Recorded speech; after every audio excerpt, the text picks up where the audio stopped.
반갑습니다. 오늘 우리가 함께 살펴볼 하나님 말씀은 히브리서 11장 1절 한 절입니다. 히브리서 11장 1절 한 절을 저와 여러분이 한 절 함께 읽도록 하겠습니다. PPT 띄워주시면 감사하겠습니다.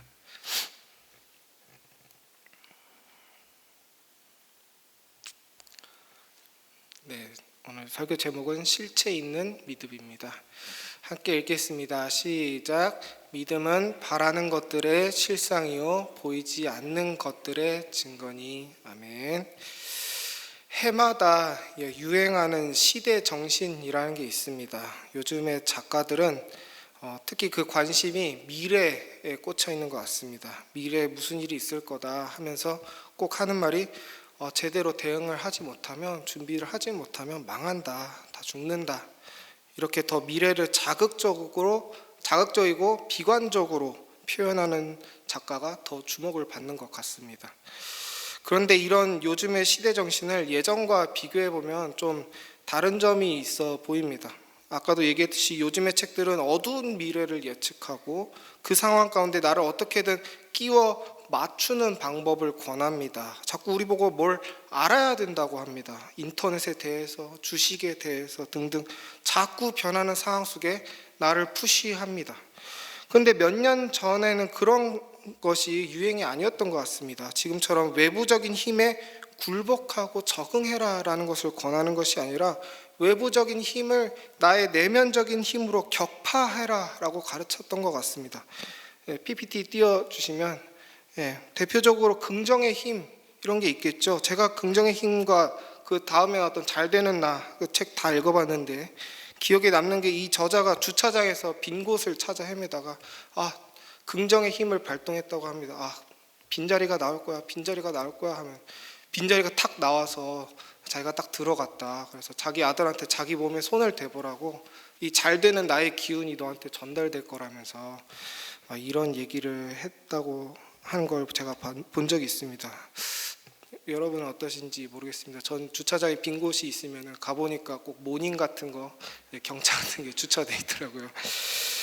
긍정적이지 못한가 봅니다, 제가. 아무튼 이런 정신으로 당시에는 KT도 뭐라고 슬로건을 거냐면 생각대로 뛰, 네 생각대로 다 될 거야 라고 하고, 무한도전에서도 유재석이 말하는 대로 바라는 대로 이루어진다 이러면서 2002년 월드컵에도 꿈은 이루어진다 이런 종류의 긍정적인 힘, 내 내면의 긍정적인 힘을 가지고 어려운 상황을 격파해라 라고 앞다퉈서 미디어들이 우리를 교훈하려고 했던 것 같습니다. 조금 벗어난 얘기지만 요즘은 그런 긍정적인 마인드라는 교훈이 잘 팔리지 않는 이유가 뭘까요? 이제 긍정적인 마인드로는 도무지 넘을 수 없는 거대한 시련이 우리 사회에 너무 많기 때문은 아닐까 생각해 봅니다. 그러니 예전에는 외부 환경을 이겨내라 라고 교훈했던 미디어가 이제는 이겨내지 말고 받아들여라 라고 가르치고 그 패배감을 다독거려주는 말들이 가득합니다. 수고했어, 많이 힘들었지, 조금 못해도 괜찮아, 이런 말들로 말이죠. 어쨌든 제가 하고 싶은 말은 이런 미디어의 교활함에 대해서가 아니라 이 긍정적인 마인드라는 허상에 대한 것입니다. 이 긍정적인 마인드라는 교훈이 유행을 탈 때 신앙이 형성된 분들은 신앙의 본질을 마치 긍정적인 생각과 일치시키는 그런 경향이 있는 것으로 보입니다. 신앙의 시작이 나의 죄를 용서해 주시는 예수 그리스도인 것이 아니라 부정적인 생각으로 가득 찼던 내 경험에서의 해방, 내 감정과 정서의 안정, 이런 것으로 대체되는 것이죠. 그래서 뭐랄까요? 누군가가 내가 좀 우울해, 저 사람이 너무 싫어, 이런 종류의 부정적인 말을 하면은 그래 너무 힘들었겠다, 이런 공감과 그러면 어떻게 됐어? 라고 질문을 던지기보다는 그런 사람 앞에서 너는 그러면 안 돼, 넌 그게 문제야, 네 마인드를 긍정적으로 가져야 돼, 네가 그럴수록 너를 갉아먹는 거야, 이런 식으로 교훈하려고 합니다. 자꾸 가르치려고 합니다. 이렇게 긍정적인 생각을 전하는 걸 굉장히 중요하게 생각합니다. 하지만 긍정적인 생각은 꼭 기독교만이 낼 수 있는 메시지가 아니겠죠. TV 채널을 이렇게 돌려다 보면은 불교 TV 이런 것도 나오더라고요. 근데 제가 몰랐는데 스님들도 다 설교를 하시더라고요. 그 스님 설교를 들어봤는데 주제가 긍정적인 생각을 가져라, 이런 거였습니다. 천주교 TV를 봐도 긍정적인 생각을 가져라, 이런 얘기였던 것 같습니다. 긍정적인 생각을 가져라라는 것은 누구나 할 수 있다는 말입니다. 꼭 예수님이 아니더라도, 꼭 하나님이 아니더라도, 꼭 기독교라는 그 본질, 그 특유의 종교가 아니더라도, 심지어는 종교를 가지지 않는 사람까지 누구나 할 수 있는 말이 바로 긍정적인 생각을 가져라라는 겁니다. 이렇게 긍정적인 생각 자체는 성경 본연의 메시지가 아님에도 불구하고 긍정적인 생각이 정말 중요하다고 생각하는 사람들이 근거 본문으로 자주 제시하는 말씀이 바로 오늘 우리가 읽은 본문인 히브리서 11장 1절의 말씀입니다. 왜 바라라고 하지 않냐, 성경이. 믿음이라는 것은 바라는 것, 내가 원하는 걸 계속 속으로 생각하고 되뇌이는 거다. 그리고 그 간절한 믿음대로 되는 거다. 그 말은 곧 내가 뭔가를 간절히 계속 생각하면은, 그리고 말하게 되면은, 입 밖으로 꺼내게 되면은 그거 실제로 이루어진다는 것이다. 그 논리는 곧 긍정의 힘이랑 똑같은 거죠. 그래서 내가 바라는 것이 이루어지지 않으면 우리는 우리의 믿음이 부족했다라며 스스로를 자책하게 됩니다. 그런 자책은 우리의 신앙에 있어서 절대 좋은 영향을 끼칠 수 없습니다.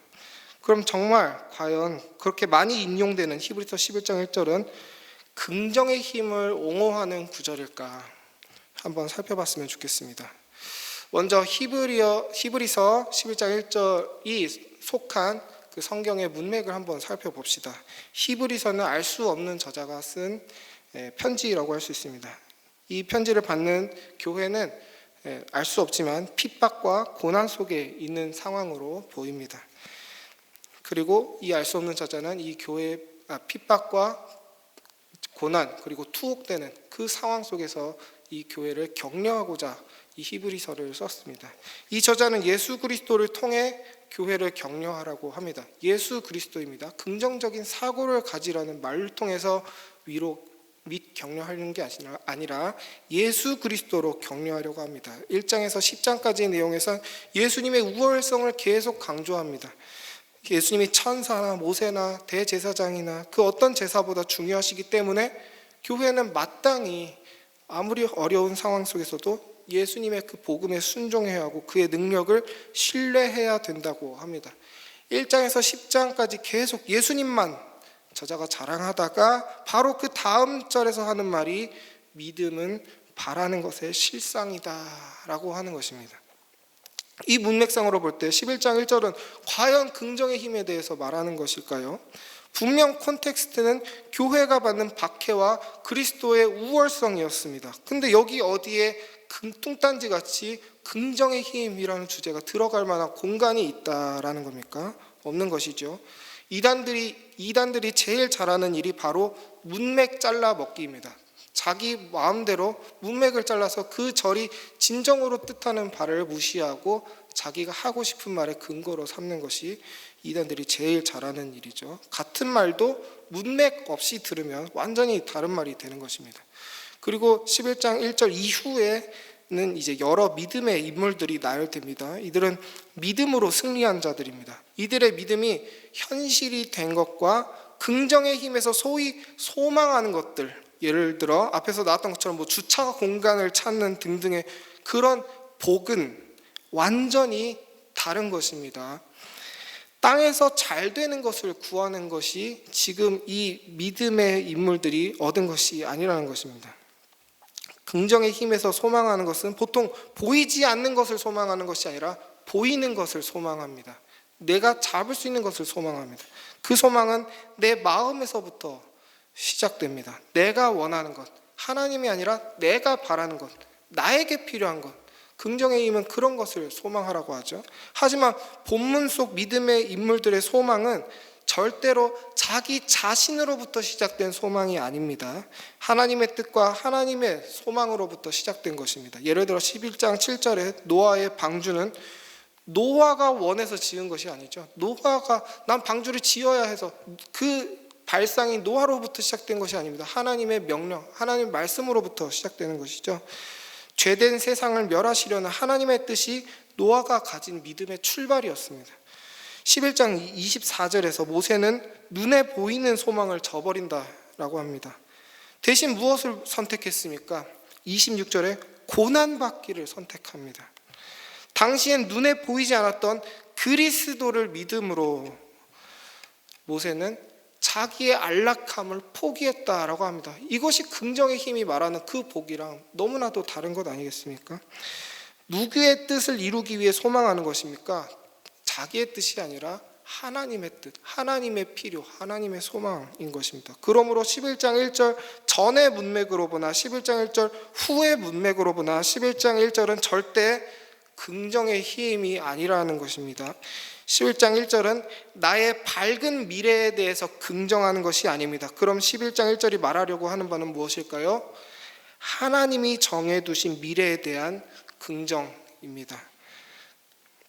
하나님의 뜻은 믿음의 사람들로 인해 세상에 드러나고 그들이 이 세상의 것을 소망하지 않고 보이는 것이 아니라 보이지 않는 것들을 소망하는 태도가 세상에게 증거가 되는 것입니다. 무슨 증거일까요? 마치 노아의 방주가 홍수의 증거였던 것처럼, 그 미래의 증거였던 것처럼 교회가 핍박받는 것은 장차 올 예수님의 진노의 증거인 것입니다. 그러므로 우리의 믿음은 하나님의 뜻을 세상에 전하기 위한 증거이지 나의 욕심, 내가 원하는 것을 이루기 위한 수단이 아니라는 것입니다. 11장 1절을 긍정의 힘으로 받아들이는 자들은 끝없이 아직 자기에게 주어지지 않은 것들을 목말라 하며 갈증을 느낍니다. 돈을 많이 벌고 싶어서 긍정적으로 생각하려고 하고 건강해지고 싶어서 긍정적으로 생각하려고 합니다. 항상 뭔가 부족한 것처럼 배고파합니다. 하지만 진정한 믿음을 가진 사람은 미래를 목말라 하기보다는 하나님과 언약을 맺은 과거에 그 하나님의 사랑이 드러난 그 사건으로 인해 배불러 합니다. 아, 난 구원받은 사람이지. 예수님이 나를 위해 죽어주셨지. 그럼 난 된 거야. 예수님을 만났으니 내 인생은 성공했다. 했으면 좋겠다가 아니라 이미 난 성공했다. 아무리 눈에 보이는 현실이 낙담되더라도 이런 사람은 마음이 부자입니다. 영혼이 부자입니다. 항상 배부릅니다. 여러분, 이것은 긍정의 힘과 다른 긍정입니다. 긍정의 힘은 아직 오지 않은 미래를 애써 낙천적으로 상상함으로 위안을 받으려고 합니다. 그것은 실상이 아닙니다. 허상입니다. 공상입니다. 하지만 11장 1절에서 믿음은 우리에게 허상이 아니라 실상을 선물합니다. 말씀에 적혀 있지 않습니까? 실상이라고 합니다. 하나님이 반드시 이루시겠다 하시는 말씀이 우리에게 영수증이 되어서 반드시 그 복의 도래를 확신할 수 있는 것입니다. 그러므로 우리는 주어진 환경에 불안해하거나 작은 일에 일희일비하며 호들갑 떨지 않습니다. 저번에 김동주 목사님께서 말씀하셨던 것처럼 우린 분명 육적으로는 아직 아니를 경험하지만 믿음으로는 이미를 경험하고 얼레디를 경험하고 있기 때문입니다. 여러분은 무엇을 붙잡고 싶으십니까? 그냥 막연하게 잘 될 거야, 잘 되겠지 하면서 마음 어딘가에 있는 불안함을 애써 외면하고 살고 싶으십니까? 아니면 하나님을 믿는 그 믿음으로 난 이미 잘 됐다, 난 이미 복받았다, 난 이미 부자다, 나에겐 예수님이 있으니 든든하다, 여러분 이렇게 묵직하고 단단하게 살고 싶으십니까? 우리가 히브리서 11장 1절을 얄팍하게 나 중심으로 받아들이냐 아니면 영적으로 하나님 중심으로 받아들이냐에 따라 우리의 인생의 태도는 완전히 달라지게 되는 것입니다. 가끔 설교 시간에 성도들이 설교에 아멘으로 화답하는 포인트를 보면 미래에 대한 얘기를 할 때가 대부분임을 봅니다. 아직 오지 않은 것들에 대해 아멘 하는 것이죠. 예를 들어 여러분의 자녀가 복을 받을 것입니다. 여러분의 가정이 복을 받을 것입니다. 여러분이 복을 받을 것입니다. 같은 미래에 아직 오지 않은 미래를 선포할 때 아멘 아멘 이렇게 화답하는 것입니다. 물론 그것은 틀린 것이 아닙니다. 하지만 너무 신앙이 실상 없이 두루뭉실한 것이 되지 않을까 염려가 됩니다. 아멘은 과거의 사건에도 귀속되어야 합니다. 예를 들어 예수님이 여러분의 죄를 사해 주셨습니다. 예수님이 여러분의 구원자가 되셨습니다 할 때 이 구원의 실상, 이미 우리에게 주어진 이 구원의 실상으로 인한 감격으로 우리 그 감격으로 인해서도 아멘 할 수 있어야 하는 것입니다. 이미 받은 것을 감사하며 아멘 해야 감사가 넘치는 건데, 그것이 적으니 우리 마음속에 갈증이 항상 있습니다. 정말 안타까운 일이죠. 예수님은 채워주시는 분인데, 예수님은 더 이상 우리를 배고프지 않도록 해주시는 분이신데 아무도 배불러 하지 않고 사람들은 항상 허기져 있습니다. 갈증이 납니다. 내가 받은 게 뭐지? 내가 이 교회에서 뭘 받았지? 무슨 소용이 있지? 교회는 계속 우리가 복을 받았다고 설교하는데 아멘 하지 않으니 받은 게 없다고 느끼고 청년들이 메리트를 느끼지 못해 교회를 떠납니다. 아이들이 하나님께 별로 고마운 게 없습니다. 그 믿음에 실상이 없기 때문입니다. 내 문제의 응답은 이미 예수 그리스도 안에 있는데, 내 문제를 죄라고 생각한다면 이미 그 문제는 모두 해결받았는데 사람들은 교회에서 자기 문제를 해결받지 못한다고 느끼고 떠납니다. 실상은 이미 우리에게 있는데 믿음이 없으니 그것이 얼마나 대단한 것인지를 보지 못하고 시시해하는 것입니다. 오늘 우리가 살펴본 히브리서의 저자는 핍박 속에 있는 교회를 위로하기 위해 뜬구름 잡는 미래로 교인들을 현혹시키지 않았습니다. 대신 과거의 사건들을 나열합니다. 모세와 대제사장과 성전과 제사와 족장들과 선지자들의 승리로 장차 올 예수님의 승리를 확신시켰습니다. 여러분, 우리도 믿음을 저 보이지 않는 미래라는 안개 속에 두지 맙시다. 우리는 믿음이라는 실상으로 우리 손에 쥐어서 저 안개를 비춰야 합니다. 저 보이지 않는 미래를 비춰야 합니다. 뜬구름 속에 있는 미래를 우린 상상할 것이 아니라 이미 주어진 성경을 통해서 내 현재 태도를 가다듬을 때, 하나님 앞에 온전히 내 언약을 지키는 모습을 보여드릴 때 밝은 미래는 알아서 우리에게 찾아오는 것입니다. 마치 노아가 그랬듯이, 모세가 그랬듯이 우리의 미래는 이미 주어진 하나님의 말씀에 달려있기 때문입니다. 우리 은혜생명교회 성도님들이 상상력으로 믿음 생활하는 것이 아니라 내 손으로 만질 수 있고 내 눈으로 직접 확인할 수 있는 실체를 가지고 흔들리지 않는 믿음 생활하시는 우리 지혜로운 은혜생명교회 성도님들이 되시기를 소망합니다. 마지막으로 한 가지만 더 얘기하려고 합니다. 전 라면을 굉장히 좋아합니다. 어머니가 라면 먹지 말라고 그렇게 혼냈는데도 어머니가 나가시면 항상 몰래 라면을 끓여 먹었을 정도로 전 라면 굉장히 좋아했습니다. 근데 언젠가 유튜브를 보다가 이런 영상이 떠 있는 걸 봤습니다. 라면을 절대로 먹으면 안 되는 이유라고 어떤 의사 유튜버가 올린 영상이었습니다. 그 절대라는 말이 너무 강렬해서 그 영상을 볼 수밖에 없었습니다. 그 영상을 보는데 그냥 라면 먹지 말라는 이 의사의 설명이 너무 어려운 겁니다. 탄수화물을 튀기면 과당이 산화되어 페록사이드가 형성이 되는데 이것이 신체와 결합하여 산화 스트레스를 만들어 카보니아 알데하이드 구조를 만들어 생체 분자를 손상시키고 지방세포 내에서 염증을 만들어내어 인슐린 저항 증후군을 유발하여 결국 당뇨로 이어진다.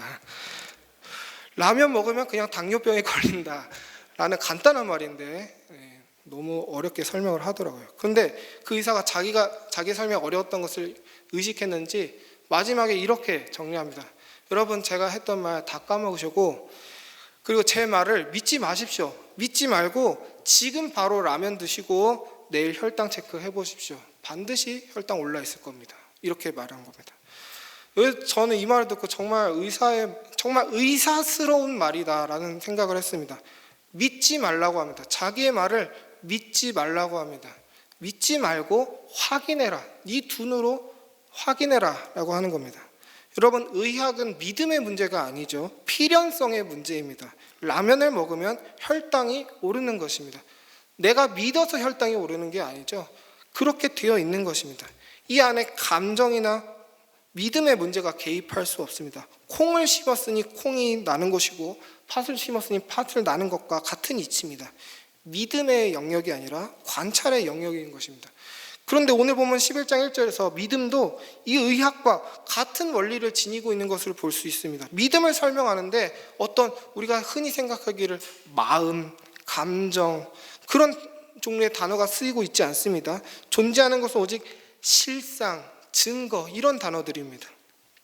실상이라고 쓰인 히포스타시스는 실체, 확인, 내 손으로 만질 수 있는 것, 눈으로 볼 수 있는 것을 뜻합니다. 증거라는 엘렌코스도 절대로 뜬구름 잡는 것이 아니라 구체적인 것을 의미합니다. 그러니까 우리가 흔히 믿음하면 떠올리는 어떤 막연함이나 불가시성이나 확률 같은 요소는 성경이 말하는 믿음이 아니라는 것입니다. 성경이 말하는 믿음은 오히려 정반대입니다. 확실성, 필연성, 가시성. 좀 아이러니하게 들리시겠지만 믿음의 핵심은 믿지 않는 것입니다. 물이 위에서 아래로 흐르는 것을 믿을 필요가 없습니다. 제가 지금 이 물병을 위로 들여서 이렇게 떨어뜨리면은 당연히 물이 위에서 아래로 떨어지는 것입니다. 물아 제발 밑으로 떨어져 줘 라고 기도할 필요도 없고 난 너가 떨어질 거라고 믿어 라고 간절하게 믿을 필요가 없습니다. 물이 떨어지면 아래로 떨어지는 것입니다. 마치 물이 위에서 아래로 흐르는 것이 당연하듯이 하나님의 뜻대로 살면 구원받고 천국 가는 것이 당연한 것입니다. 하나님의 뜻을 믿으면 그대로 이루어지는 것이 당연한 것입니다. 물이 혹시 위에서 아래로 떨어지지 않으면 어쩌지? 하고 불안해할 필요가 없습니다. 성경적인 믿음은 성경이 말하는 믿음은 필연성입니다. 근데 문제는 우리 마음 안에서 두 개의 필연성이 서로 충돌한다는 것입니다. 하나는 세상의 필연성이고 다른 하나는 하나님의 필연성입니다. 두 개의 필연성이 서로 싸웁니다. 예를 들어 생물학적으로 죽은 육체는 필연적으로 다시 재생할 수 없습니다. 부활은 필연적으로 불가능한 상황입니다. 이것이 세상의 필연성이라면 하나님의 필연성은 이 죽은 육체가 믿음으로 부활한다라는 것입니다. 모든 훼손된 조직들이 믿음으로 살아날 수 있다라는 것입니다. 하나님을 믿는 믿음이란 이 두 개의 필연성 중에 하나를 선택하는 것입니다. 그리스도를 고른 사람은 필연적으로 다시 삽니다. 그 육체로 살아납니다. 참으로 필연적으로 그리스도인은 영생합니다. 믿음은 그 믿음의 필연을 선택하고 세상의 필연을 버리는 것입니다. 가끔 우리는 억울하게 의심을 받을 때가 있습니다. 예를 들어 물건이 없어졌는데 그 원인이 너야 라고 내가 의심받은 때가 올 수도 있습니다. 그래서 내가 아니야, 난 아니야, 난 그 물건을 가져가지 않았어 라고 했을 때 상대방이 그래? 그럼 다른 사람한테 물어봐야겠다 라고 반응한 것과 그래? 나 너 믿어도 돼? 너 믿어도 되는 거지? 나 한번 믿어본다? 라고 하는 두 개의 반응 중에 누가 더 나를 믿고 있는 것일까요? 내가 아니다 라고 말하는 걸 듣고 그럼 당연하게 시선을 다른 사람으로 옮기는 그 사람이 더 나를 믿고 있는 거겠죠. 내가 정말 너를 믿어도 돼? 믿는다, 너 믿는다 라고 하는 말은 오히려 불신을 내포하고 있습니다. 우리가 하나님을 믿는 것도 마찬가지인 것 같습니다. 진정한 믿음은 순수한 믿음은 사실 믿으려고 애쓰지 않습니다. 하나님을 순수하게 믿으면 믿을수록 우리 마음은 편해집니다. 우리 모든 은혜새벽교회 성도님들이 이렇게 하나님을 뜻을 당연하게 여기고 순수하게 믿음으로 내적인 갈등 없이 흔들림 없이 또 갈증도 없이 항상 느긋하고 행복한 신앙생활을 하시기를 소망합니다. 믿음의 필연성으로 세상의 필연성을 뛰어넘는 초월적인 그리스도인, 멋진 그리스도인들이 다 되시는 우리 은혜새벽교회 성도님들 되시기를 소망합니다. 말씀을 생각하며 기도할 때는 나의 영적인 허기짐을 위해서 한번 기도했으면 좋겠습니다. 내 마음속에 있는 불안함, 두려움, 외로움, 온갖 부정적인 생각들이 있다면 하나님께 고백해 봅시다. 그러면서 하나님, 제가 땅에 있는 것들의 결핍, 눈에 보이는 것들의 결핍으로 인해서 하늘에 있는 부요함, 눈에 보이지 않는 것들의 영광을 내가 보지 못하고 있다면 하나님, 나의 연약함을 불쌍히 여기시고 순수한 믿음으로 내 영적 풍요로움을 내가 다시 회복하게 해달라고 하나님께 기도했으면 좋겠습니다. 하나님께 간절하게 구하면서 기도하겠습니다. 기도합시다.